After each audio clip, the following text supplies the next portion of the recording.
নমস্কাৰ সকলোকে লাৰ্নিং কিউবলৈ স্বাগতম জনাইছো। খুব ৰিসেন্টলি দেখিবলৈ পাইছে আপোনালোকে যে গ্ৰেজুৱেট টিচাৰ আৰু পোষ্ট গ্ৰেজুৱেট টিচাৰৰ চাকৰিৰ ৰিজাল্ট ওলাইছে আৰু বহু সংখ্যক কেণ্ডিডেটে ইয়াত চাকৰি লাভ কৰিবলৈ সক্ষম হৈছে। কিন্তু যিসকলে আগন্তুক সময়ত আহিবলগীয়া সময়ত এই গ্ৰেজুৱেট টিচাৰ বা পোষ্ট গ্ৰেজুৱেট টিচাৰৰ চাকৰি এটা লাভ কৰিব বিচাৰে তেওঁলোকে কি ধৰণে প্ৰস্তুতি আৰম্ভ কৰিব তাৰে কমপ্লিট ষ্ট্ৰেটেজিটো আজি আমি চাম। লগতে বুক লিষ্ট বা ইউটিউব চেনেল আপোনালোকে কোনবোৰ ফলো কৰিব লাগে সেই বিষয়ে আমি কথা পাতিম। আহক ভিডিঅ'টো আৰম্ভ কৰোঁ। ভিডিঅ'টো আৰম্ভ কৰাৰ আগত যদি ভাল পায় চেনেলটো ছাবস্ক্ৰাইব কৰি ল'ব, লগতে লাৰ্নিং কিউবৰ হোৱাটছএপ গ্ৰুপ জইন কৰি ল'ব। বিভিন্ন ইনফৰমেশ্যন নটিফিকেশ্যন সেইসমূহ আমি তাত শ্বেয়াৰ কৰোঁ আৰু কমিউনিকেট কৰি থাকোঁ। লগতে আমাৰ লাৰ্নিং কিউবৰ এপ আছে, তাতে আমি কমপ্লিট চাইল্ড ডেভেলপমেণ্ট এণ্ড পেডাগজিৰ কোৰ্চ লঞ্চ কৰিছোঁ, বিশেষকৈ চিটেটক ফ'কাছ ৰাখি পেলাই। চিটেট 2025 বুলি লিখিছোঁ যদি 2025ত পৰীক্ষা অনুষ্ঠিত হয় নে নহয় তাৰ কোনো চিয়ৰিটি অহা নাই, কিন্তু 25ত নহ'লেও 26তটো অনুষ্ঠিত হ'বই। তাৰে আমি কোৰ্চ ইতিমধ্যে লঞ্চ কৰিছোঁ খুব কম মূল্যৰ বিনিময়ত 500-600 টকা তেনেধৰণৰ ফিজ এটাত আপোনালোকে কমপ্লিট চিটেটৰ চাইল্ড ডেভেলপমেণ্ট এণ্ড পেডাগজি ছেকশ্যনটো পাব। জইন কৰিব পাৰে লাৰ্নিং কিউবৰ প্ৰতিষ্ঠা বেটছ। এতিয়ালৈকে আমি বেছিদিন হোৱা নাই আমাৰ ক্লাছসমূহ আৰম্ভ কৰা। মই ইয়াত এই লিষ্টখন দি দিছোঁ যিসমূহ ক্লাছ ইতিমধ্যে আপডেট কৰা হৈছে বা আপলোড কৰা হৈছে। 14টা ক্লাছ আহিছে এতিয়ালৈকে আৰু এনেকৈ আহি থাকিব। ঠিক আছে, গোটেই কমপ্লিট চিটেটৰ চিলেবাছটো চাইল্ড ডেভেলপমেণ্ট এণ্ড পেডাগজি ছেকশ্যনৰ চিলেবাছটো কভাৰ কৰি দিয়া হ'ব। বাৰু যি নহওক, চ' আমি উভতি আহিছোঁ আমাৰ মেইন টপিকটোলৈকে। এতিয়া অসমৰ যিমানসমূহ ষ্টুডেণ্টছ আছে যিসকলে BEd কৰিছে বা কৰি আছে, সকলোৰে এছপিৰেশ্যন এটাই যে গ্ৰেজুৱেট টিচাৰ বা যিসকলৰ মাষ্টাৰ্ছ আছে পোষ্ট গ্ৰেজুৱেট টিচাৰৰ চাকৰি এটা লাভ কৰিব লাগে। আৰু আপোনালোকে জানেনে যে এই গ্ৰেজুৱেট টিচাৰ এইটো যদি এটা কি হয় গ্ৰেড 3 জব হয়, আৰু গ্ৰেড 3 যিমানবোৰ জব আছে তাৰে আটাইতকৈ বেছি গ্ৰেড পে পোৱা চাকৰিটো হৈছে গ্ৰেড পে। ইয়াতে 8,700 টকা গ্ৰেড পে পোৱা হয়। ঠিক আছে, ADR যিখিনি চাকৰি আছে তাৰে বেছিভাগ চাকৰিতকৈ 80-90% চাকৰিতকৈ বেছি গ্ৰেড পে পোৱা চাকৰিটো হৈছে গ্ৰেজুৱেট টিচাৰ। এই গ্ৰেজুৱেট টিচাৰ এই যিটো 8,700 গ্ৰেড পে এইটো আন কোনে পায়? যিসকল আছাম পুলিচ SI আছে তেওঁলোকে 8,700 গ্ৰেড পে পায়। তো এইটো সমকক্ষ হয়। গ্ৰেড 3ৰ ভিতৰত আটাইতকৈ বেছি গ্ৰেড পে পোৱা চাকৰিটো গ্ৰেজুৱেট টিচাৰ। ঠিক তেনেকৈ পোষ্ট গ্ৰেজুৱেট টিচাৰ তেওঁলোক গ্ৰেড 2 আৰু গ্ৰেড 2ৰ আটাইতকৈ বেছি যিটো চেলাৰী পোৱা বা আটাইতকৈ বেছি গ্ৰেড পে যিসকলে পায় সেইসকল হৈছে post graduate teacher. Post graduate টিচাৰৰ গ্ৰেড পে হৈছে 11,800। এইটো আটাইতকৈ গ্ৰেড 2ৰ আটাইতকৈ বেছি হাইয়েষ্ট যিটো স্কেল সেইটো হয়। ঠিক আছে, গতিকে দুয়োটাই খুব ভাল জব। গ্ৰেড 3 জবসমূহৰ ভিতৰত যদি আমি কম্পেয়াৰ কৰোঁ, graduate teacher is one of the best job. অসমৰ প্ৰেক্ষাপটত কৈছোঁ বা অসম গভমেণ্টৰ চাকৰিৰ প্ৰেক্ষাপটত কৈছোঁ। আনহাতে গ্ৰেড 2 জবসমূহৰ ভিতৰত পোষ্ট গ্ৰেজুৱেট টিচাৰ এটা খুব ভাল জব এটা। ঠিক আছে, বাকী আমি প্ৰিপাৰেশ্যনৰ ষ্ট্ৰেটেজিৰ বিষয়ে কথা পাতোঁ। প্ৰিপাৰেশ্যনৰ ষ্ট্ৰেটেজি বুলি ক'লে বেচিকেলি আমি চিলেবাছৰ পৰা আৰম্ভ কৰিব লাগিব। হয়, তো আমি চিলেবাছখন চাই লওঁ যে এই বছৰ যি টেট কাম ৰিক্ৰুইটমেণ্ট টেষ্ট হৈ গ'ল ইয়াতে চিলেবাছ কি আছিল।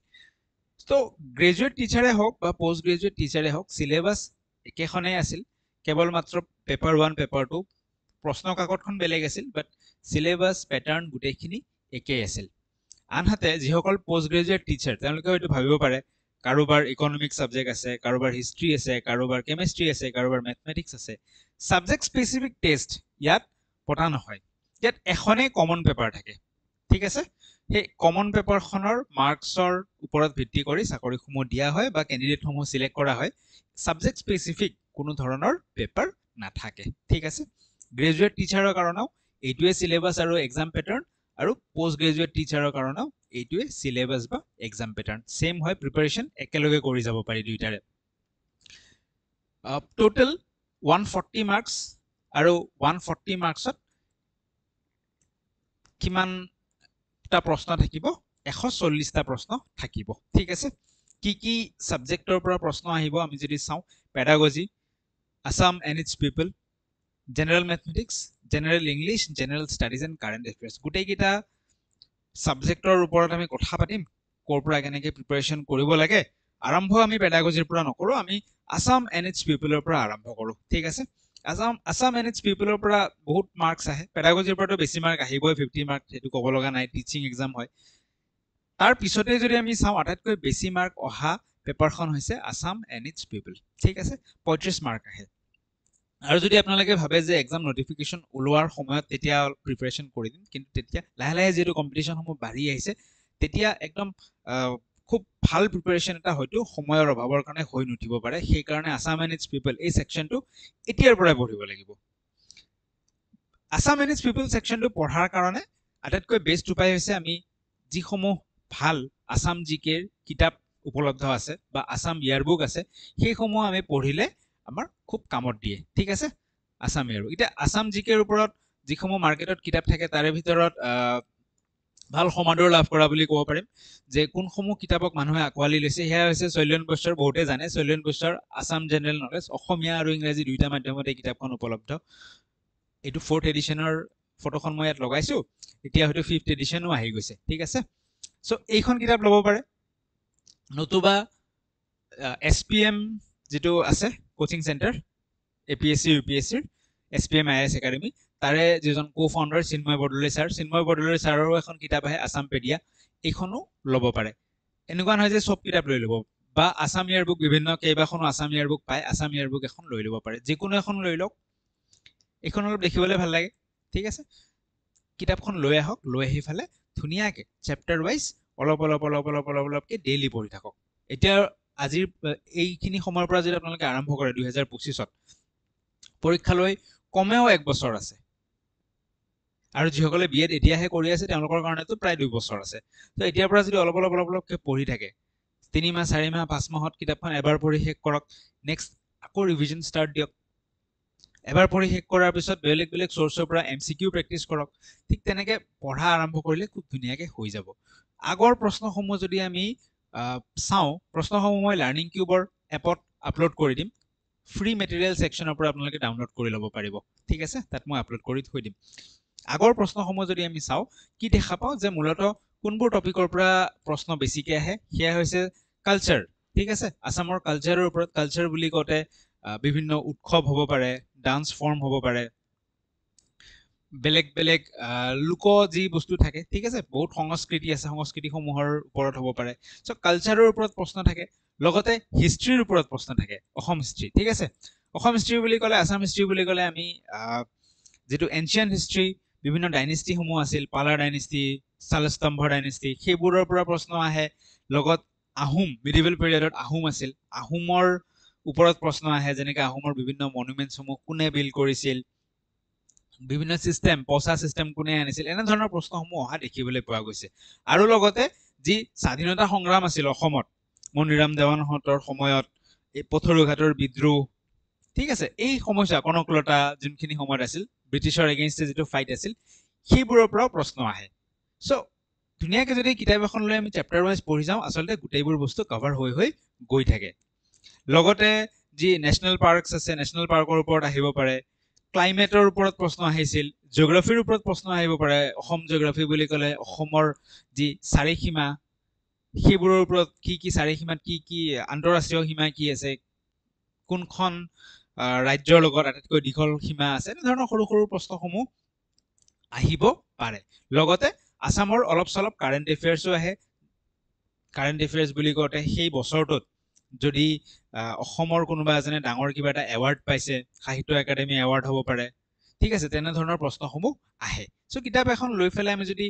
ধুনীয়াকে সময় লৈ 4 মাহ 5 মাহ সময় লৈ অলপকে পঢ়ি যাওঁ আমাৰ বহুতখিনি হৈ যায় বা যিসমূহ আমাৰ ফেমাস কিতাপ আছে সেই কিতাপসমূহ কোনে লিখিছিল ইয়াৰুংগম কোনে লিখিছিল মৃত্যুঞ্জয় কোনে লিখিছিল এনে ধৰণৰ কিছু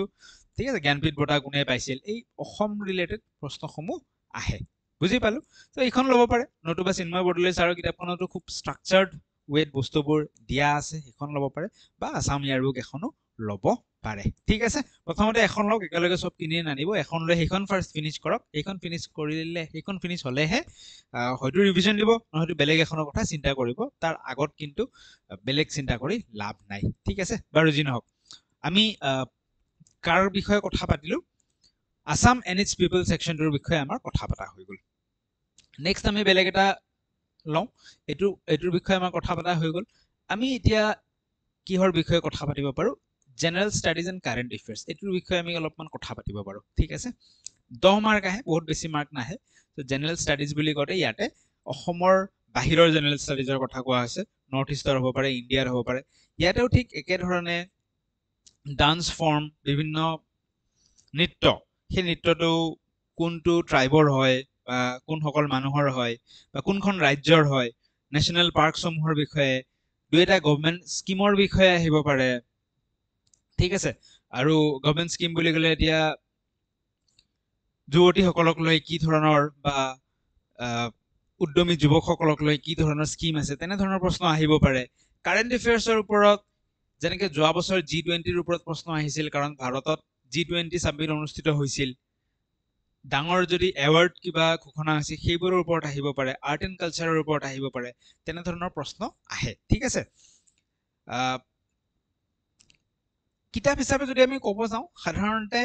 গোটেই ইণ্ডিয়ান জিকে বা জিকেৰ কাৰণে মানুহে লিউচেনখন ফলো কৰে যিকোনো এক্সামৰ কাৰণে বা আৰিহান্তৰো এখন জিকে কিতাপ আহে সেইখনো ফলো কৰিব পাৰে লিউচেন ফলো কৰিলেও হৈ যায় ঠিক আছে ইয়াৰ এই লিউচেনটোত যিখিনি মিছেলেনিয়াছ জিকে আছে যেনেকৈ মই ক'লো ডান্স ফৰ্ম বা এনেকুৱাও আহিব পাৰে নদী বান্ধবোৰ যে থাকে ডেমবোৰ ভাকৰানাঙল ডেম ক'ত আছে তেনেকুৱা প্ৰশ্নও দিব পাৰে তেনেকুৱা মিছেলেনিয়াছ প্ৰশ্নসমূহত অলপমান বেছিকৈ গুৰুত্ব দিব ৰাদাৰ দেন ছাবজেক্ট ৱাইজ মানে হিষ্ট্ৰী পলিটি সেইখিনি ইম্পৰ্টেণ্ট হয়ে কিন্তু যেহেতু মাত্ৰ 10 মাৰ্ক আছে সেইখিনিতকে এই মিছেলেনিয়াছখিনিৰ পৰা বেছি আহিব অহাৰ সম্ভাৱনা থাকে বা বেছিকৈ আহে বাকী কাৰেণ্ট এফেয়াৰ্ছৰ কথা নকওঁ যিহেতু মাত্ৰ 10 মাৰ্কৰ ভিতৰতে কাৰেণ্ট এফেয়াৰ্ছ আহিব সেই সময়ছোৱাত ডাঙৰ ডাঙৰ ঘটনাসমূহ ডাঙৰ ডাঙৰ এৱাৰ্ড যিসমূহ নিউজত আহি থাকে সেইসমূহৰ পাৰিলে নোট এটা বনাই যাব ঠিক আছে যদি বেছিকৈ মাৰ্ক আহিল হয় 30 মাৰ্ক 40 মাৰ্ক তেতিয়া মই ক'লো হয় যে কি কৰিব মান্থ ৱাইজ দীঘল দীঘল ইউটিউবত যিসমূহ কাৰেণ্ট এফেয়াৰ্ছৰ ভিডিঅ' আহে তেনেকৈ চাবলৈ ক'লো হয় বাট যিহেতু 10 মাৰ্ক তেনেকৈ মই নকওঁ মাৰ্ক চাই কেনে কথা ক'ব লাগিব ঠিক আছে বাট মেইন ঘটনাবোৰ ফলো কৰি থাকিলে হ'ল যেনেকুৱা G20 সামিট যোৱাবাৰ হৈছিল সেইটো এটা মেইন ঘটনা তাৰ পৰা প্ৰশ্ন আহিলেই হয় চবেই জানে সেইটো কথা ঠিক আছে সো আমি দুটা পইণ্টৰ বিষয়ে কথা পাতিলোঁ নেক্সট আমি ইংলিছৰ বিষয়ে কথা পাতিব পাৰোঁ ঠিক আছে জেনেৰেল ইংলিছৰ বিষয়ে কথা পাতোঁ এতিয়া ইংলিছত দুই ধৰণৰ মানুহ থাকে কিছুমান মানুহ আছে যাৰ স্কুল লেভেলৰ পৰা ইংলিছ ঠিকে আছে ইমান প্ৰব্লেম নাই স্কুলত 9-10ত ধুনীয়াকৈ গ্ৰামাৰ শিকি আহিছে গ্ৰামাৰ গোটেই জানে বুজি পায় ইংলিছ পঢ়িলে তেওঁলোকে ইমান কষ্ট কৰাৰ প্ৰয়োজন নাই তেওঁলোকে SSC লেভেলৰ বা SSCৰ পুৰণা প্ৰশ্ন কাকত গোটাই লৈ বা পুৰণা প্ৰশ্ন কাকতৰ কিতাপ পোৱা যায় 100-150-200 টকাত অনলাইনতো উপলব্ধ SSCৰ পুৰণা কিতাপ CGLৰ পুৰণা কিতাপ লৈ ল'ব পাৰে পুৰণা কুৱেশ্যন পেপাৰৰ কিতাপ তেনেকৈ অলপ প্ৰেক্টিছ কৰি দিলে তেওঁলোকৰ হৈ যাব অলপ যদি ভোকেব চাই দিয়ে হৈ যাব ঠিক আছে বাকী যিসকলৰ ইংলিছ দুৰ্বল স্কুল লেভেলৰ পৰাই দুৰ্বল তো তেওঁলোকে কিন্তু অলপ কষ্ট কৰিব লাগিব কাৰণ 30 মাৰ্কছ আছে 30 মাৰ্কছ কম মাৰ্কছ নহয় ঠিক আছে 30 মাৰ্কছত যদি আপোনালোকে 10 পায় 8 পায় 7 পায় দুৰ্বলসকলৰ কথা কৈছোঁ তো চিলেকশ্যনত বহুত দূৰ পিছুৱাই যাব কমচে কমটো 20 পাব লাগিব 30ৰ ভিতৰত 22 পাব লাগিব ঠিক আছে সো তেওঁলোকে কি কৰিব তো তেওঁলোকে ইংলিছত যদি মই কওঁ ইউটিউব চাব পাৰে ইউটিউবত যদি কমপ্লিট ইংলিছ প্লেলিষ্ট বুলি মাৰি দিয়ে কিছুমান 100টা ভিডিঅ'ৰ প্লেলিষ্ট আহিব বা 70টা 60টা এনেকুৱা প্লেলিষ্ট আহিব যে 100টা ভিডিঅ'ত গোটেই ইংলিছ পঢ়াই কিনে খতম কৰি দিছে হিন্দী ভিডিঅ'জ আহিব ঠিক আছে তেনেকুৱা ভিডিঅ'সমূহ চাব পাৰে তাৰে এটা মই এক্সাম্পল দি দিওঁ যে ৰবি মৰিয়া ছাৰ বুলি মাৰিব complete English Rabi Moria sir playlist ঠিক আছে তো তেওঁলোকৰ তেওঁৰো এটা আছে 100 কিবা এটা ভিডিঅ'ৰ প্লেলিষ্ট এটা আছে তো সময় লওক 3 মাহ 4 মাহ 5 মাহ 6 মাহ সময় লওক 6 মাহত সেই 100টা ভিডিঅ' যদি খতম কৰি দিয়ে ইংলিছ বহুতখিনি জানিব তাৰপিছত অলপ প্ৰেক্টিছ কৰিব লাগিব কম্প্ৰিহেনশ্যন প্ৰেক্টিছ কৰিব লাগিব ৰিডিং কম্প্ৰিহেনশ্যন এই যে পেছেজবোৰ থাকে পেছেজৰ পৰা 2-4টা প্ৰশ্ন থাকে সেই বস্তুবোৰ প্ৰেক্টিছ কৰিব লাগিব সেইবোৰ প্ৰশ্ন আহে হ'ব লগতে অসমৰ যদি কথা কওঁ সো লক্ষ্য টক বুলি ইউটিউব চেনেল এটা আছে ঠিক আছে তেওঁক মই চিনিও নাপাওঁ কিন্তু ইউটিউবত তেওঁক মই দেখিছোঁ আৰু ট্ৰাষ্টেড যেন ফিল হয়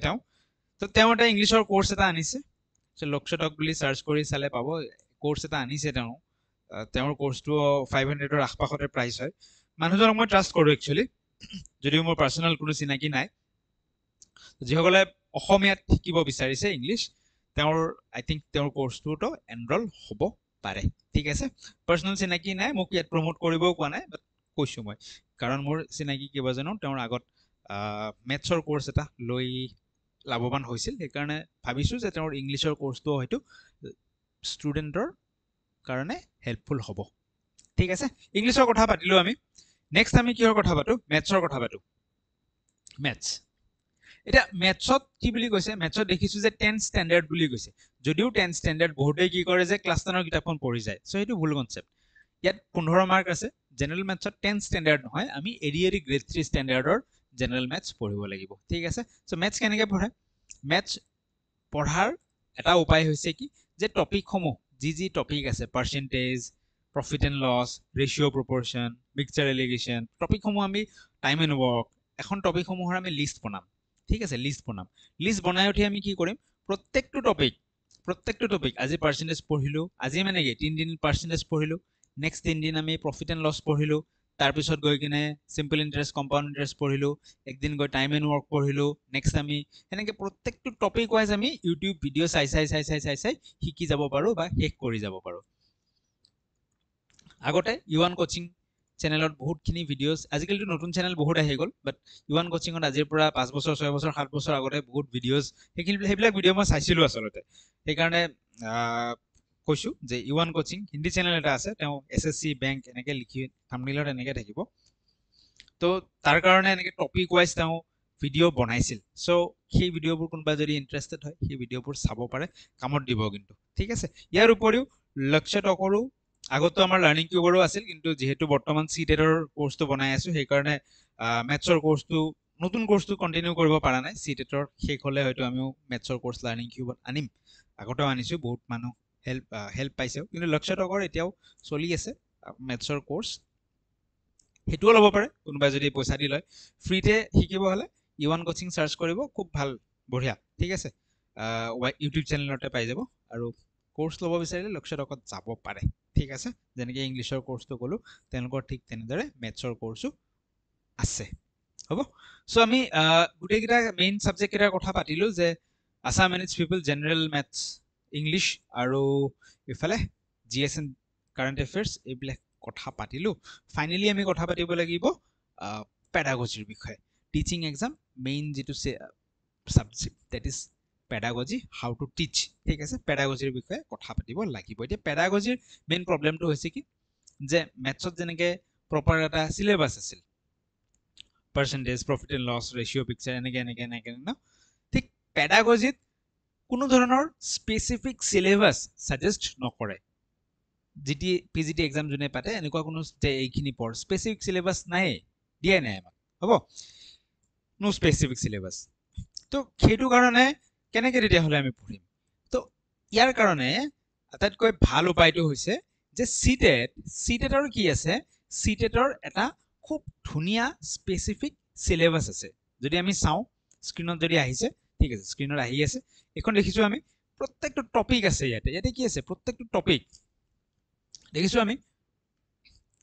ঠিক আছে প্ৰত্যেকটো টপিক মেনশ্যন কৰা আছে প্ৰত্যেকটো টপিক হৈ গ'ল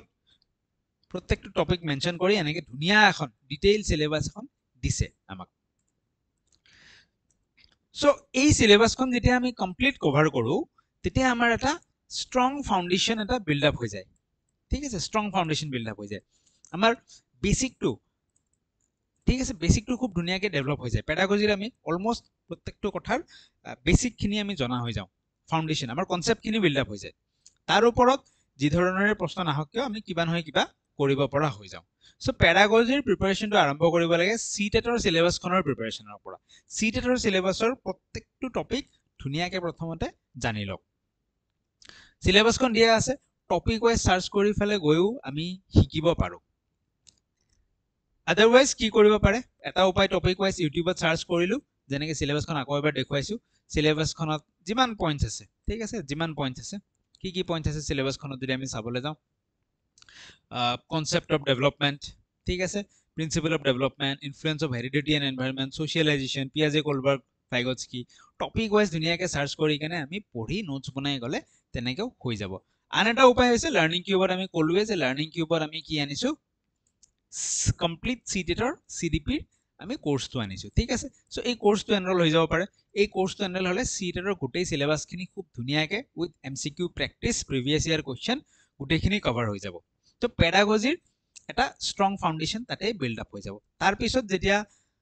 নোটিফিকেশ্যন ওলাব বা সময় আহিব সেইখিনি সময়ত আমি আৰু অলপ এপ্লিকেশ্যন বেছড কুৱেশ্যন প্ৰেক্টিছ কৰিম পেডাগজিত আৰু অলপ গুৰুত্ব দিম বেলেগ বেলেগ আৰু কি কিতাপ আছে সেই কিতাপৰ ভিতৰত আমি সোমাই যাম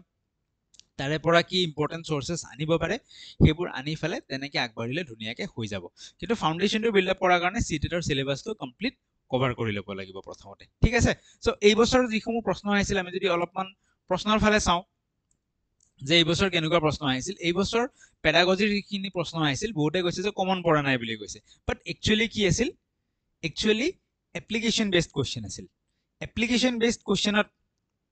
কেনেকুৱা ধৰণৰ থাকে বা পেডাগজি অলপ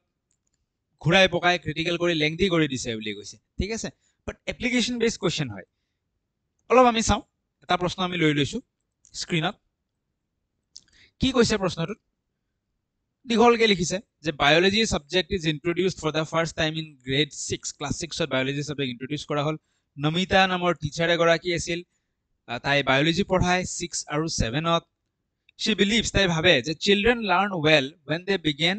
begin fresh as a clean slate so তাই ভাবি লয় যে চিলড্ৰেনে তেতিয়াহে শিকিব পাৰে যেতিয়া নেকি একদম ফ্ৰেছকে আৰম্ভ কৰে মাইণ্ডটো একদম খালী থাকে খালী মাইণ্ডটোত তাই যি শিকাব চিলড্ৰেনে শিকি গৈ আছে তেনেকেহে আটাইতকৈ ভালকে শিকিব পাৰে বুলি কৈছে ঠিক আছে আমাক সুধিছে কি সুধিছে যে এজ এ কলিগ তাইৰ আমি কলিগ হিচাপে do you agree with Nomita's approach so Nomita যেটো approach দিছে যে চিলড্ৰেনে তেতিয়াহে শিকিব পাৰিব যেতিয়া তাহাঁতৰ ব্ৰেইনটো এটা ব্ল্যাঙ্ক বা ক্লিন স্লেট হৈ থাকিব স্লেট মানে ফলি একদম সফা ফলিৰ দৰে ফলি মানে ফলিত লিখো ন ইজ ইট ট্ৰু